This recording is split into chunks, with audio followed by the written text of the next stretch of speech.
Hi, everybody, and welcome to the next episode of the Mind Over Screen podcast. Today, we're going to be talking about social media and mental health again. And today's topic specifically is dopamine loops and, the addiction that social media can cause. My guest today is my friend and a psychology student, Katerina. Hello, Katerina. Hi. Welcome. Thank you. Thank you so much for accepting the invitation to come and talk to me today. Thank you for inviting me. Thank you for coming. Okay, I would say we can just get straight to the questions if you feel like that's okay. Sure. Yes. Sure. Okay, that sounds amazing.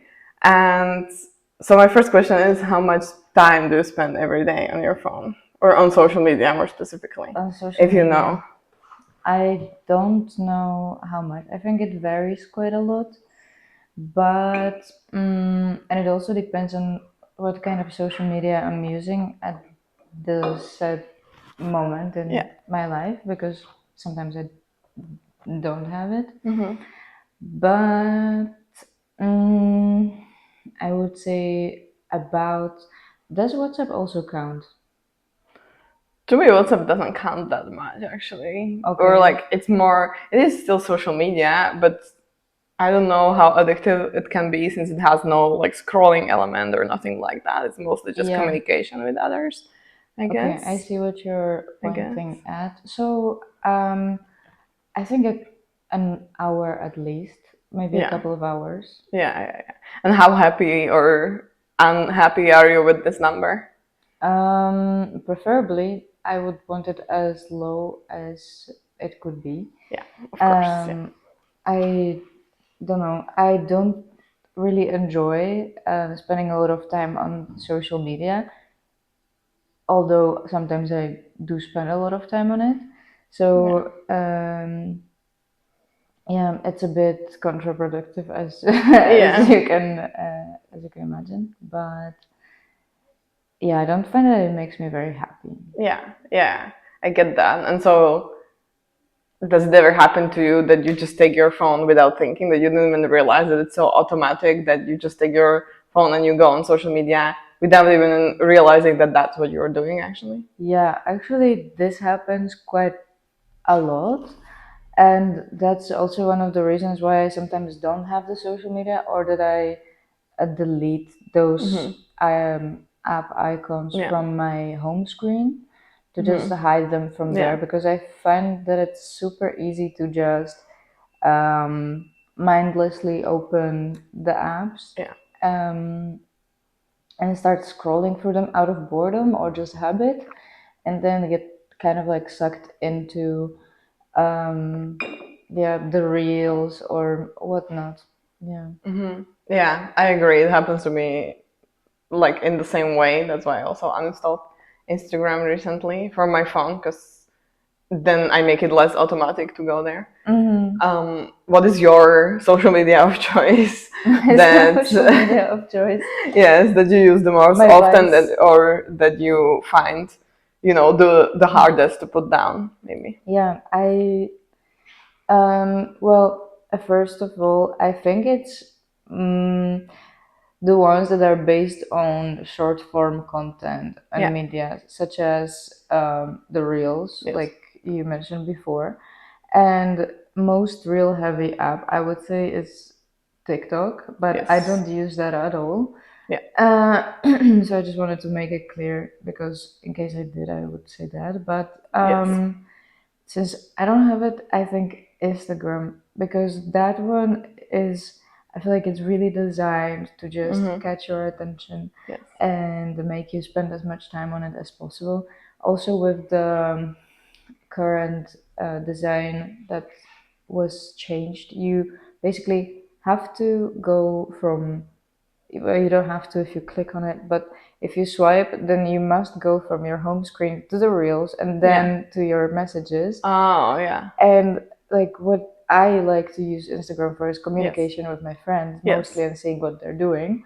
But once you kind of like have to swipe through the reels, something can catch your attention, and then you can end up scrolling on the app for a long time without even thinking twice about it. So I think that is that is what I use most of the time when I think about social media and how much time I spend on it. Yeah, like I would say for me, it is the same with Instagram. I really struggle with the design because I do open it to talk to my friends and to communicate.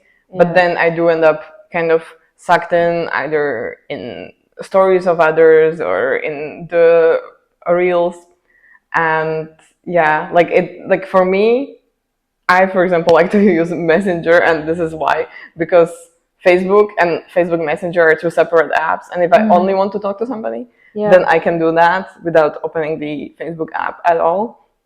And I really like that design. I, of course, understand why the developers will not do this also to Instagram, because it would cost them, money and the attention of others. But yeah, it is something I, as a user, struggle with for Instagram. There is, however, an app. I don't know if I can mention it, but there is an app that is made specifically because some people find it hard to use Instagram in a way that they would like, because they often tend to spend too much time on it because of the short form content and these things.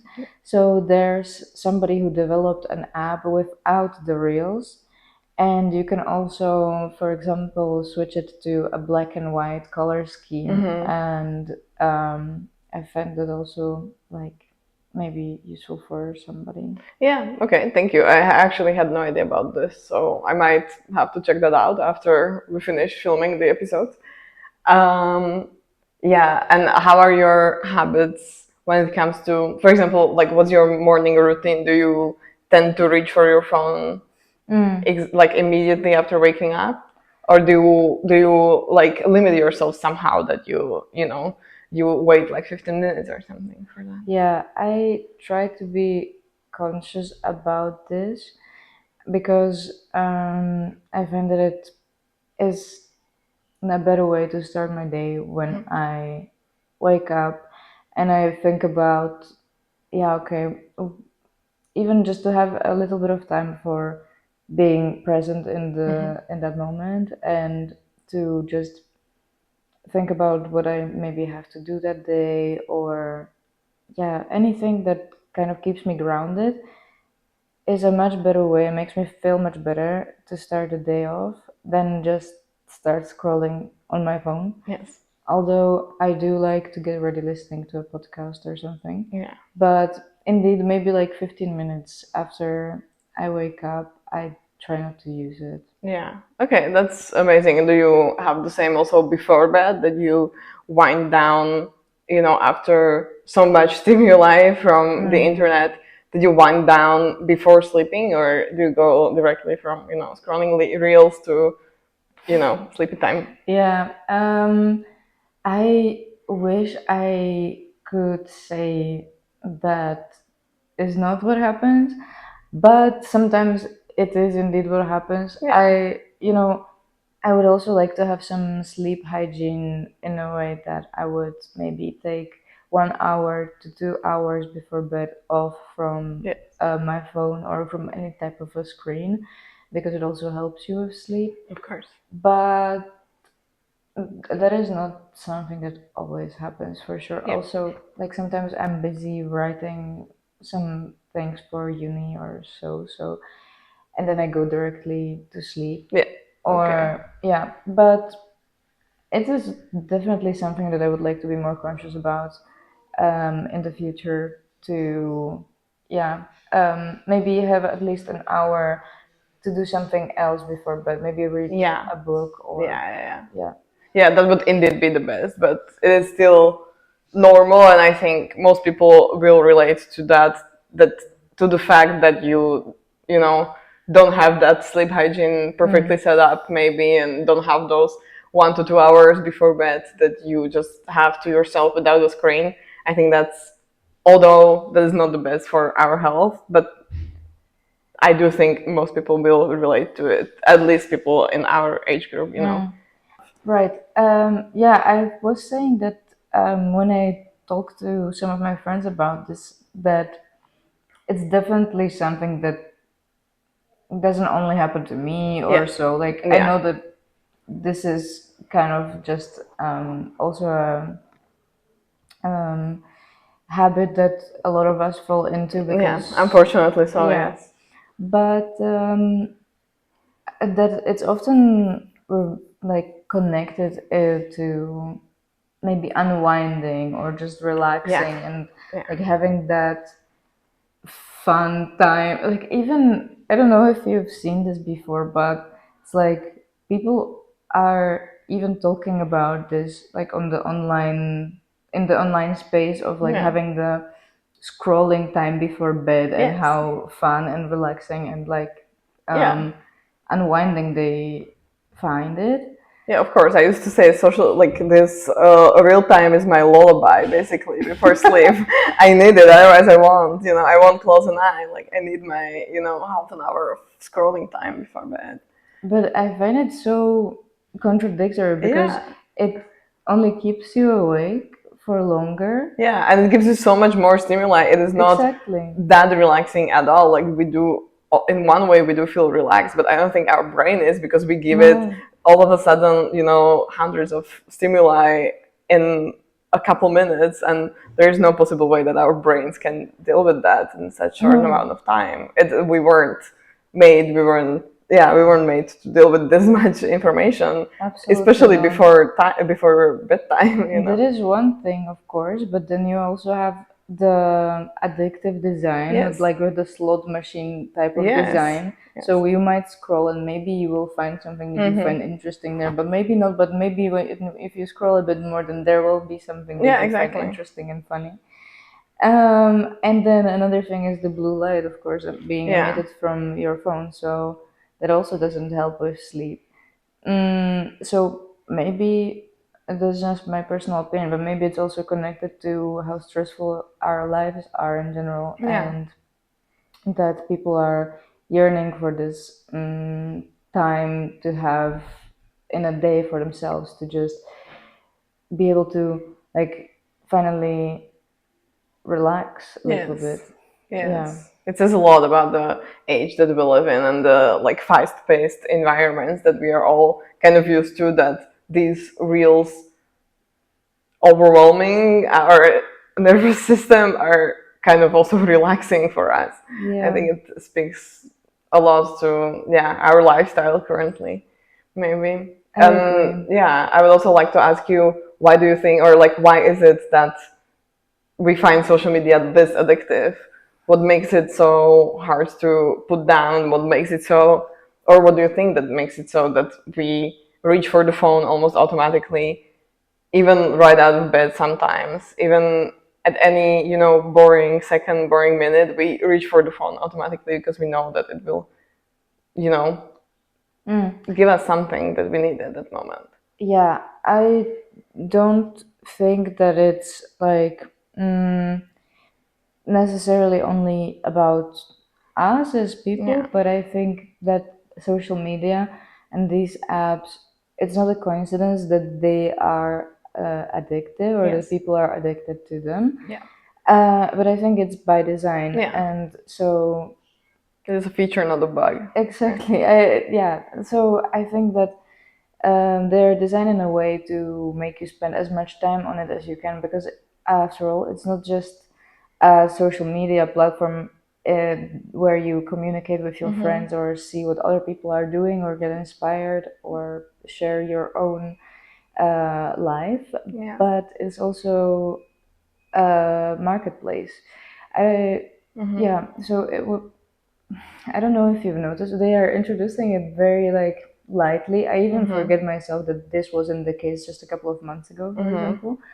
But if you are going now, okay, we're talking about Instagram most of the time. I notice, but so I cannot really. But Instagram is such a good case study for this, so I think it only makes sense that we name drop it so much. So what I was trying to say is like when you are now going to check what your friends have posted on their stories, you get an ad in between, which was not the case before.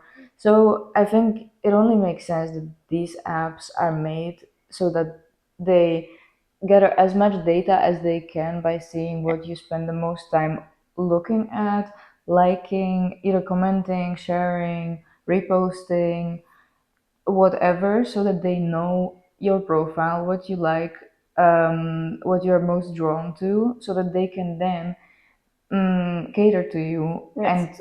and sell you things. So, Exactly. and just based on that, it's kind of like a reinforcement loop. So you like something, they know that you like this thing, so they're going to then give you something else that is kind of similar, which you will probably like. And so you also get used to it. And I don't know, our normal lives, if we completely take away the social media or our phones or whatever, then that is obviously not as stimulating. Yeah. So if you are spending a lot of time in the online space and you get stimulation all the time, and then you just exist like in an analog way, Yeah. you can get bored very easily. Yeah. And so I think it's just natural, if you are used to something and some habits, that you then automatically reach for your phone. Yeah, of course. So yeah, that's, I guess, an answer to that. Yeah. That was perfect. That was very in depth, and it made me also understand more how this whole thing works. And I really believe that it's so important to realize how these social media apps are designed to keep our attention and in the end to sell to us. And yeah, it's a whole attention economy that is based around that. And I think, if, as you mentioned, it doesn't make us feel better about ourselves or about our lives, or happier in any way if we spend more time on social media. And if we do want to change something about that, it is, I guess, it doesn't do that much, but I guess it is the first step to realize how the social media apps are designed to in the end manipulate us and to just sell to us, and we are just a little part of a bigger program or a scheme or something, not a scheme but a bigger system. And that might help us to regulate how we use the online sphere. I think it is a nice idea, but I'm not sure that it's enough, because even though you can be aware of it, I know myself that, okay, I know this, but I still tend to, I don't know, maybe forget or not pay attention to it in the moment, lose awareness of it. I don't know if that's a good way to explain it. No, but I understand that. Yeah. So I think what maybe helps, also one more thing that I wanted to add on to that, is I think that it's good to remember that if something is for free, then it is likely that you are the product. Yes. And that's how I think about these things. Yeah. So if you don't want to reach for it, don't make it available. And so, like you said, for example, that you deleted social media now, then you're taking the steps to make it harder to access. And I think that's what helps, not just being aware of it, because of course, like, it fluctuates as you go throughout the day and blah, blah, blah. But if you make it objectively harder to reach for, then perfect. You're answering my questions before I even ask them, because my next question was going to be how we could help manage this, but I think you answered that pretty clearly. Do you have any other tips that you maybe use in your daily life other than making it less available? No, I don't think so. I think this is You what think that works the you best? can do on an individual level. Yes. There are, of course, those alternatives that are without the short form content, which already makes it then, I guess, less enjoyable or less addictive, and then you are. The idea is you will spend less time on it. Which could be, again, a tip. But yeah, that's what I think. Okay, thank you so much. Thank you so much for this productive conversation. Thank you for letting us have an insight into your maybe daily habits, and also have an insight into how the social media loops and the dopamine loops work. And yeah, I think there's many more conversations to be had. Also, as you mentioned, we only talked about what can be done on an individual basis, but there's more that can be done maybe on a structural basis. That, there are still many more conversations to be had. But yeah, thank you so much for today, Katarina. Thank you for joining us. Thank you, Leah. Thank you for listening and watching, and yeah, see you.